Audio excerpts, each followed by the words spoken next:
একদিকে উৎসবের মুখরতা, অন্যদিকে যুদ্ধ, সহিংসতা আর রাজনৈতিক টানাপোড়েন। এমন বাস্তবতায় এলো খ্রিস্ট নতুন বছর ২০২৬। ঘড়ির কাঁটায় রাত ১২টা পেরোতেই আতশবাজির বর্ণিল আলোকছটায় আলোকিত হয়ে ওঠে বিশ্বের বিভিন্ন প্রান্তর। নতুন বাংলাদেশ গড়তে এলো জুলফিকার স্টিল। জুলফিকার স্টিল, ইস্পাত দৃঢ় অঙ্গীকার। ঘড়ির কাঁটা তখন মধ্যরাত ছুঁয়েছে। পৃথিবীর এক প্রান্তে আতশবাজির আলো, অন্য প্রান্তে তখন নীরবতা আর অন্ধকার।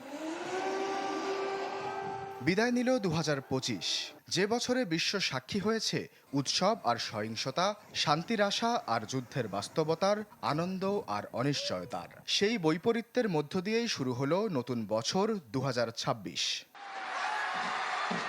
বিশ্বের সবার আগে নতুন বছরের প্রথম আলো দেখে প্রশান্ত মহাসাগরীয় দ্বীপ কিরিবাতি, যা ক্রিসমাস আইল্যান্ড নামেও পরিচিত।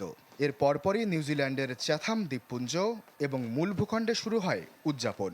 অকল্যান্ডের সবচেয়ে উঁচু স্থাপনা স্কাই টাওয়ার থেকে ছোড়া হয় প্রায় ৩,৫০০ আতশবাজি। নিজেদের নববর্ষ উদযাপনের রাজধানী হিসেবে দাবি করে অস্ট্রেলিয়ার সিডনি। তবে এবছর সেখানে আয়োজন বর্ণিল হলেও ছিল সংযত। বন্ডাই বিচে সন্ত্রাসী হামলায় ১৫ জনের প্রাণ যাওয়ার ঘটনায় পালন করা হয় নীরবতা। সময় ভেদে এশিয়ার বিভিন্ন দেশে শুরু হয় নতুন বছর। মধ্যরাতে ভারতে মুম্বাইয়ের মেরিন ড্রাইভে নামে জনসমুদ্র। গেল ৫ বছরের সবচেয়ে শীতল নববর্ষ থামাতে পারেনি দিল্লির কনট প্লেসের জমায়েত। জমকালো আলোকচ্ছটায় নববর্ষকে স্বাগত জানায় মধ্যপ্রাচ্যের কাতার। চীনের বেইজিংয়ের শপিং এলাকা দেখা যায় সমৃদ্ধির প্রতীকী সাজে। গ্রেট ওয়ালে আলো ও প্রজেকশনের মাধ্যমে চলে উদযাপন।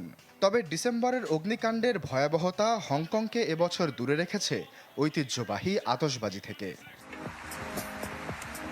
ইউরোপের প্যারিসে আলো ও প্রজেকশনের মাধ্যমে শুরু হয় উদযাপন। সঙ্গীতের তালে তালে আতশবাজিতে আলোকিত হয় আকাশ। লন্ডনে থেমস নদীর ওপর মধ্যরাতেই আতশবাজি ছোড়া হয়। ক্রোয়েশিয়ার ফুজিনে লেক বাজারে অনেকে বরফ শীতল পানিতে নেমে নতুন বছরকে স্বাগত জানান। তবে এ বৈশ্বিক উৎসবের বিপরীতে যুদ্ধ আর সংঘাতের বাস্তবতাও ছিল তীব্র। ইউক্রেনে রাশিয়ার অব্যাহত হামলার কারণে কিয়েভে কোনো প্রকাশ্য নববর্ষ উদযাপিত হয়নি।